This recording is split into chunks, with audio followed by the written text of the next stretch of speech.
All right, well, up first tonight we have Paul, and Paul was a delegate at the RNC convention in Cleveland last week. And we got Paul on the show so he can give us a bit of an on the ground perspective and tell us what it was like to be there live in person in living color. Welcome to the show, Paul. Thank you. So, Paul, were you there for the duration, the whole thing? I was. Yes, I was. Did you Every get speech. any sleep at all, or was it mostly theoretical? In honor of Donald Trump, because he doesn't drink, I didn't really drink after the convention and stuff, so I didn't have to worry about, staying up late and doing stuff like that. So I got to hear every one of the speeches. That's what I was there for. So that was what it was all about. Well, and apparently I was reading that I think Trump and there's a few other people I know of, like Bill Clinton and so on, they share this gene which allows them to survive well on very little sleep. And I find that quite impressive. So for those who went to the convention and didn't sleep much, well, that's the Trump experience too, I suppose. But yeah, good for you for not drinking. So what was it like to be there for you? Well, I the best thing I think that I got out of it, as far as I think this is the future. I mean, I'm a total outsider. I've never been to a convention before. I didn't even know what a delegate was when I signed up to be a delegate, and my story is not unique among all the Trump delegates. I heard this story a lot the same way. So hopefully that will be the future, is more outsiders like us will be there and really appreciate the opportunity to be there, unlike the insiders that were there, that probably have gone to every convention. And I think my best experience was I had a nice big argument with a guy who was on our bus, who was saying, this convention stinks. I've been to many conventions in the past, and they're always giving us all kinds of free stuff, and I like free stuff, and we're not getting any free stuff. So I was like, I think you want to wait for the DNC one. That's next week. Right. Well, he said, he goes, well, I go, well, what do you mean? And he's like, oh, I'm a lobbyist. And, I don't have a problem with lobbyists. I mean, I donate to Heritage Foundation and the NRA. So I'm like, I don't have a problem with that. I go, but I don't like any inside game stuff. I want my government to make smart choices, not based on free stuff that the elected officials get during the conventions and stuff. And he started to go crazy. He was like, that's the problem with you Trump people supporters. You think you can change the system, but you can't. And so then he was kind of stuck. I think that's why he started lashing out, because he realized, okay, on one hand, he's arguing that this is it. This is changing. And then on the other hand, he's arguing, well, why are you fighting this? You can't change it. So I think that's what frustrated him. Well, I have to tell you, and I'm happy to put this out as a fairly confident prediction to the planet as a whole. He may not be the very last lobbyist, if Trump is elected, to complain about the system changing. Good. Oh, yeah, I'm with you there. That's excellent. Excellent. I said, I go, if we can start getting better deals from our government, because he started to say, I'm a lobbyist, I get all kinds of free stuff from my family and all this stuff and blah, blah, blah. And I go, if we get better deals from our government, your taxes can be lower, and maybe you can go and buy things for your family instead of having to worry about getting free stuff, I guess that's how a lobbyist lives with himself, Paul, is he says, it's free stuff and I'm entitled to it. It's free. Who could object to me getting free stuff? And it's like, it's not free. That's sort of the fundamental approach of, I guess, the right or conservatives or free market people. There's no such thing as a free lunch. It's not free stuff. Exactly. I didn't want to go into economics 101 with him, so I just kind of shut up and let him go off on his thing. It can be unwise to prick parasites in their squishy conscience place, especially in a public venue. So it's one thing for me, that's my gig. But for other people, it's not quite as much fun. So how did you go about getting the delegate thing, and how did that affect your experience of the conference? Well, my story was not was not unique. I saw Trump's speech initially, and then I saw him wearing that funny trucker hat, and I thought I got to get one of those. So I went to his website and I clicked on, the hat, getting the hat, and then it said, "Do you want to be a volunteer?" And I was like, I've knocked on doors and stuff for candidates a little bit in the past, so I was like, sure. And then it said, "Do you want to be a delegate?" And I was like, "What's a delegate?" "All right, I guess so, sure." And then I heard that he had people fill out paperwork and send it to him and tell him why they're interested in his campaign. And for me, I'm affected by H-1B visas. I'm a IT guy, and I had trouble finding a job for a while. And I ended up having to settle for half of my salary from the past. And I was like, what's going on? Why am I having trouble? So I joined Toastmasters, speaking presentation group, thinking maybe it's my credentials seem okay. Well, maybe it's my presentation.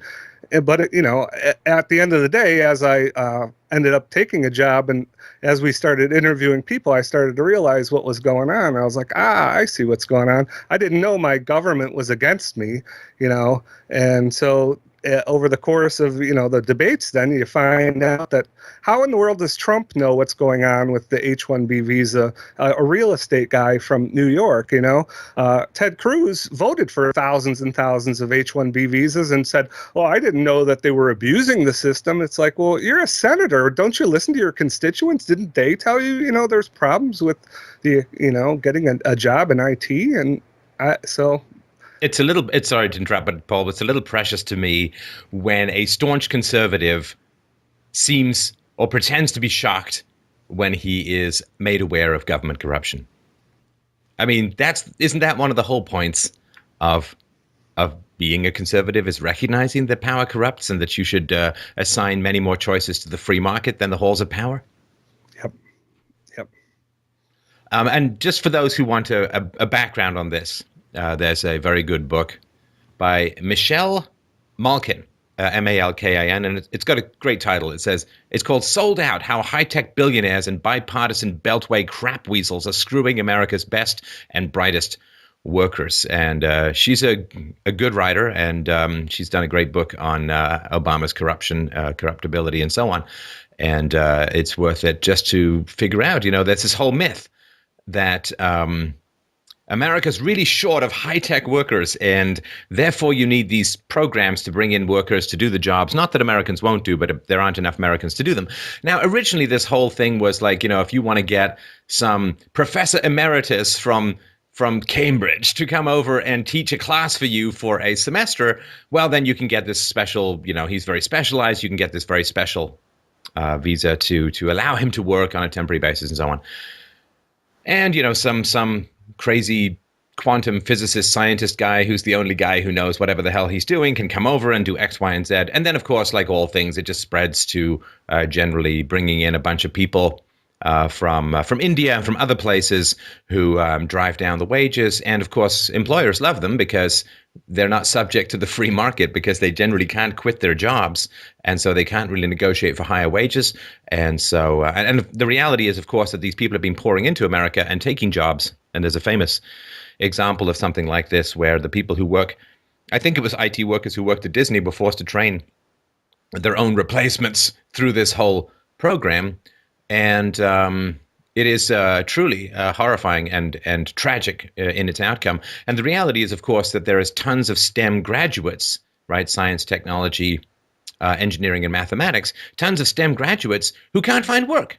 You yourself, Paul, right? I mean, you have, I guess, decades of experience in IT, and you get hollowed out of your career. You have to go back for half the wages, and you're lucky, I suppose, to feel that you can get that.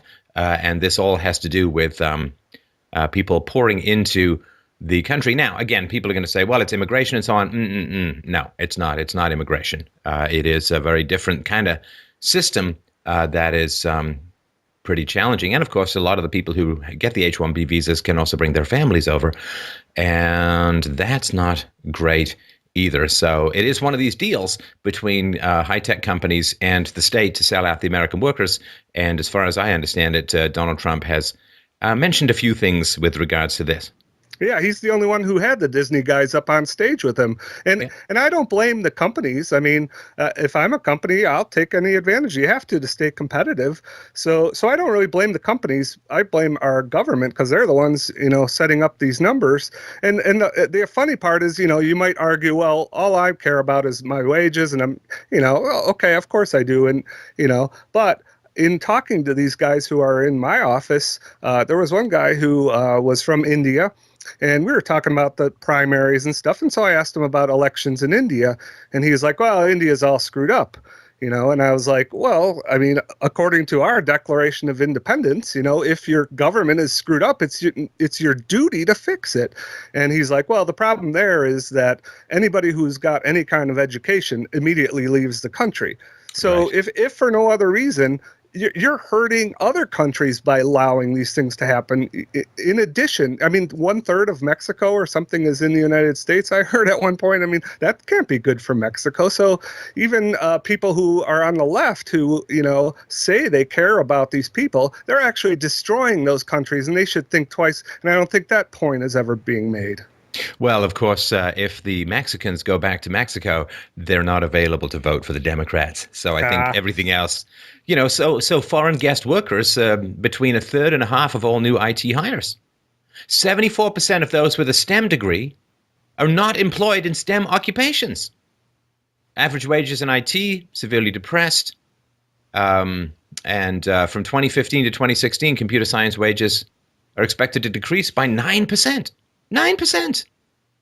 And I think it was November 2015. That was the 25th anniversary of the H-1B visa, and it is brutal. And it's one of these. I've had some.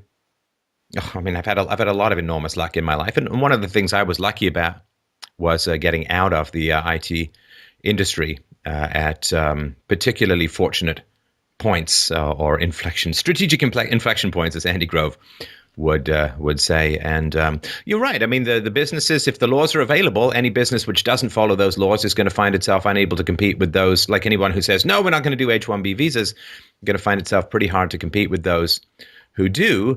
And, when America is stuffed to the gills with 94 million people out of work, what is the American population? Like 316 million? 94 million people are out of work. And maybe, just maybe, flooding cheap and indentured serfs into the workforce is not going to help lure them back. But of course, this is, the donors who donate to political parties get these great programs. The political parties get the votes, and there's no revolution because there's unemployment insurance to, I guess, dull the pain of exclusion from the workplace. And all it does is accelerate whatever massive transition is coming. But okay, enough about that. So I just wanted to give people a little bit of background on that. But so did you see Ted Cruz? Didn't happen to meet him, did you? I did not. And actually, I'm kind of, into karma a little bit. So the delegates, which of what I was exactly on the floor of the convention. And then the alternate delegates, they have to sit up kind of in the slanty area going up. So not as good a spot. So one of the alternates had said to me, you get to sit on the main floor. Is there any way we could switch our credentials and I could sit on the main floor for a little bit? And I was like, that's good karma, I'll help Trump in that respect. So I was like, yeah, let's switch. Let's see who's on the speaker list. And I saw Ted Cruz's name, and I said, I'm not the biggest fan of Ted Cruz. You know what? How about if I go up and I'll sit up in the alternate section during his speech? And so I wasn't really on the main floor at that point. And I thought he was just kind of teasing us all. I told the guy next to me, I was like, boy, he's really teasing us. And then, as you saw, of course, no endorsement. Walked and wow, yep. That's the kind of judgment you don't want very close to the center of the halls of power. Where according to reports, Ted Cruz is like, oh, I'm going to give a speech. And earlier on, he'd promised to endorse whoever ended up being the nominee. And then, to borrow from Michelle Malkin's title, crap weaseled his way out of that particular finagle. And boy, that's, don't get me wrong. that kind of division is nothing like compared to what happened in the DNC with the Bernie Sanders supporters and the Hillary Clinton nomination. But let's just say I found it rather a telling moment. Yeah. Well, I think actually in the beginning, when they first made them take that pledge, I think what they should have done is just said, you agree not to run third party, because I think that's really what it was all about. They were afraid Trump was going to run third party and screw up their, Jeb Bush plan to get in office. So I think that's what they should have done. And then, if you didn't want to support the candidate, that's fine. But at least that's all you would have agreed to. I think they kind of made a mistake by saying that you will support. I don't know. Well, that whole thing about don't are you going to support and the with the implied or maybe even explicit don't run third party? I don't know. I mean, there are certain people whose expertise I would hesitate to go up against. In fact, there's quite a lot of people, particularly in fields not in my own field, but in fields that are outside my own. Not going to duke it up with Mike Tyson in his prime, like my ears. I am not going to try and get into a singing contest with Freddie Mercury. Or a dancing contest with the young and slender Kevin Federline. But trying to out-negotiate Donald Trump, I mean, come on. Come on, people. You run a network. You're nice-looking people with silvery voices and lots of makeup. And the idea that I'm gonna outmaneuver Trump when it comes to negotiating. Are you really? I'd love to see that. So, yeah, just the idea that they could sort of back him into a corner. And he did the right thing. He said, no, I'm not going to commit to anything. Why on earth would I? I mean, that lowers my negotiating ability. Why would I even think of doing anything like that? Yep. I have to tell you that as I wanted to learn more and more about him, I picked up his book, Art of the Deal. And I read it, and it was right before we were going to go on a little vacation, and we were going to play Monopoly with my daughter, her boyfriend, and my son.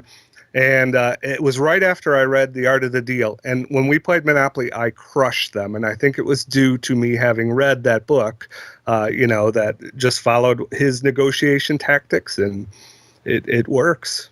Yeah. Now, of course, once Trump was the long front runner, he did eventually sign the deal when it didn't matter. But of course, you don't want to give up leverage before you have to. And I don't know. I just think it's kind of funny. But it was a good test, right? I mean, when Megyn Kelly started peppering Donald Trump with all these, you said mean things about Rosie O'Donnell when right? It's all that kind of stuff, right? And to me, that was a good dry run, and that was a good job interview question. If you can't handle Megyn Kelly, I think that Putin might be a bit of a challenge. And I think it was great. The fact that the media people, I don't know what she was up to, but if they were trying to take him down, all they did was prove that he's great under pressure. And I think that got more people. And haven't we all just been dying for someone to push back against political correctness? Don't we all want to have a full-throated conversation about things without anyone fainting or screaming or launching into hysterical torrents of verbal abuse, but simply being able to have a conversation about facts without abuse? So I don't know. Just the attacks reveal a lot of positive qualities to the population as a whole of Donald Trump. And that's why he's won. That's why he's won so far. So what for you were the highlights of the convention? Well, like I say, the learning about the lobbyists having trouble made me happy. Hopefully the insiders there felt like, what am I doing here with these low-life scum outsiders? Hopefully that will be a trend, and outsiders will be there for the future. I mean, I tried not to speak to the press that much, but when I did, I found out that they completely misquoted me. I think they must have got my name, got part of what I said, and then mixed it up with what somebody else said, which I'm not surprised. That just reaffirms what I already knew about the press. So can you give me any more details on that? So you would talk to people and they just, blend it together with something else? Yeah, I had said we were at one of our morning meetings. We would have these morning meetings around 8:30 breakfast, and we'd have speakers come in. We had Corey Lewandowski came in one time. That was really interesting. I assume through the window. Seems like a pretty dynamic guy. He gave a lot of interesting points about his experience on the campaign. So at one point, one of our Illinois people had mentioned Mark Kirk, who's not a very popular senator, and he's a Republican trying to run. So a couple of people groaned. And so I have been trying to work on all these people who are groaning, and I just kind of tell them, hey, you might not agree with everything that he's voted for in the past, but give him a break. It's an election year. Illinois is a pretty blue state. Maybe he has to politically choose to go a little squishy. And the big thing to consider is, if you want Trump to win, and let's suppose he wins, and let's suppose the Republicans don't hold the House, well, I think the Senate's involved in these Supreme Court picks. So soon, if he doesn't have a majority in the Senate, then he's got to start to negotiate and maybe not get the greatest, the people on his list that everybody thought were great Supreme Court choices. So I was just trying to remind people of that. And I mentioned that to one of these press outlets, and they somehow threw in, I wanted the nominations for the Supreme Court so that they can overthrow Roe versus Wade, because I think of abortion as the real Holocaust. I never said anything like that. I don't even know where they came up with that. They just added their own flavor to what you were saying and inserted things that you didn't even mention, right? Exactly. I'm trying to give them a benefit of the doubt by saying maybe somebody else did it, and it was a clerical error, and they mixed up two different stories.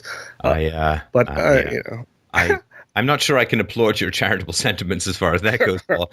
But of course, that's all out there to portray Trump supporters as anti-abortion, because that's a huge issue, of course, on the left, right? As was pointed out in the 90s, the feminists were willing to forgive Bill Clinton using Monica Lewinsky as his own personal oiled Kleenex because he was going to defend Roe v. Wade and allow for abortion to continue its bloody path through American society. And so, of course, if they can get Trump supporters, they can just insert something like that. Then it freaks out the people who are pro-choice, not, of course, the fetus's choice, but the mother's choice, funded by the taxpayers in general, who also don't choose to fund it. But anyway, pro-choice they claim to be. And it's a dog whistle thing. Go be scared. He's going to take away your right to kill your unborn child and might interfere with your hedonistic traipse through the penis jungle of the modern young set. So that's probably what was going on, but it is rather appalling that they just jam stuff in your mouth. Did they quote you by name, or it was just like a Trump? Yeah, no, they quoted me by name. Wow, so they quoted you by name and in public ascribed to you beliefs and arguments that you never expressed to them. Correct. Wow. Record everything. And you're talking to the media. But wow, that is quite something. You're right. We saw somebody recently who had written a book about their experiences, and they said exactly what you just said. Only do things live, because otherwise, But basically, just confirms what is the media is at 6% approval. So. This just confirms. And now that you've dropped off that list, it might be down to 5.8. Right? I think we're down to counting. Soon we'll be down to counting hairs. I think right now we're down to counting heads. But wow. Well, a friend of the show, Peter Schiff. Exactly. A friend of the show, Peter Schiff, had this long interaction with people at The Daily Show, where they asked him about minimum wage and so on, and he gave them, I think, a 3 or 4 hour interview, and then they just trimmed it down. And sliced it up to make him look as callous and cold as possible. And he said, listen, just give me the source and I'll publish it so that people can get everything in context. Of course, they never did. And it's really, really quite shocking. Of course, the Daily Show at the time was very much against the minimum wage, even though the guy who marked up Peter Schiff was an intern who was paid nothing, not a single penny, as far as I recall the incident. So wow, that is. So did you talk a lot to the media? Or did other people have similar complaints that you heard of?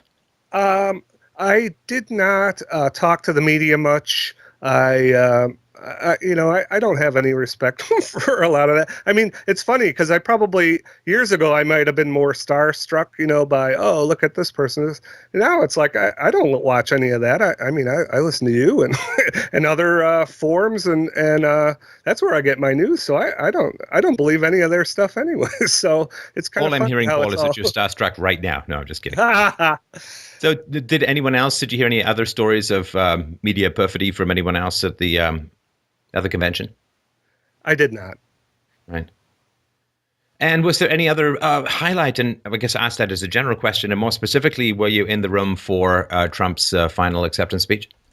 I was. I had seen Trump before. I saw him in Springfield, Illinois.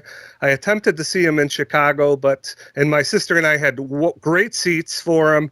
And then that rally got shut down, as you know. Right. So this is my second time I got to see him, and I enjoy. I didn't think the speech was long. I thought that some people had said, "Oh, his speech was long," but I was like, well, he had to make room for. He had victims who had been had people that were killed by people in the country illegally, and.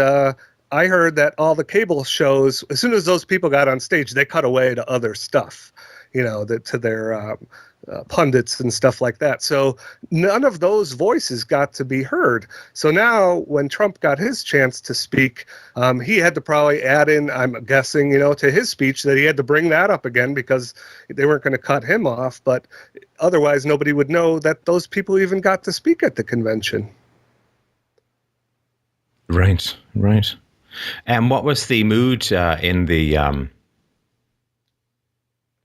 convention during that speech? It was it seemed like people were. I think I've heard approval ratings were high afterwards. To me, it was there. All the people even people I knew, there were a lot of insiders there who were big on other candidates. One guy had said, "Oh, I was a big Kasich supporter. He's got more experience than anybody. The only reason he didn't make it through the primary as number one is because he got in a little bit late." Nothing to do with what, he was proposing wasn't exactly what the American people really wanted. It was just that.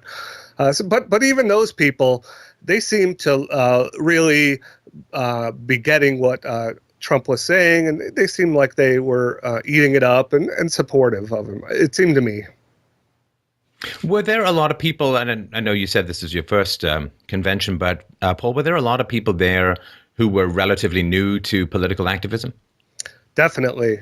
More probably, I would imagine, than ever before. To me, it seemed like it was all just insiders who they I don't even know what they're there for, because half the time they're the one lady, I asked her, do you want to switch with one of the delegates, alternates, to if there's somebody that you don't really need to see, and she's like, oh no, I'm here celebrity watching. And it's like, what are you doing here? There's people who would die to be in this convention, on this floor, and what are you dopes doing? You're hobnobbing with each other and all this stuff. It's like, sit down and listen to the speakers. What are you even doing here?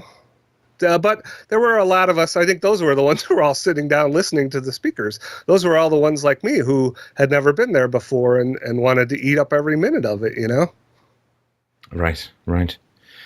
And would you go to another one? It's a long week. I heard they might cut it down to 3 days. It's long, but after I got home, I was like, wow, that was great. But more so, I would rather have other people have the experience. I mean, if I got to go again, that would be great. But I would rather have spread that around and keep having more people get involved, because I think that's the way it should be. It should be people who aren't insiders, involved. That's who we should have in the office too. Right. I mean, and I say this just as someone who has, I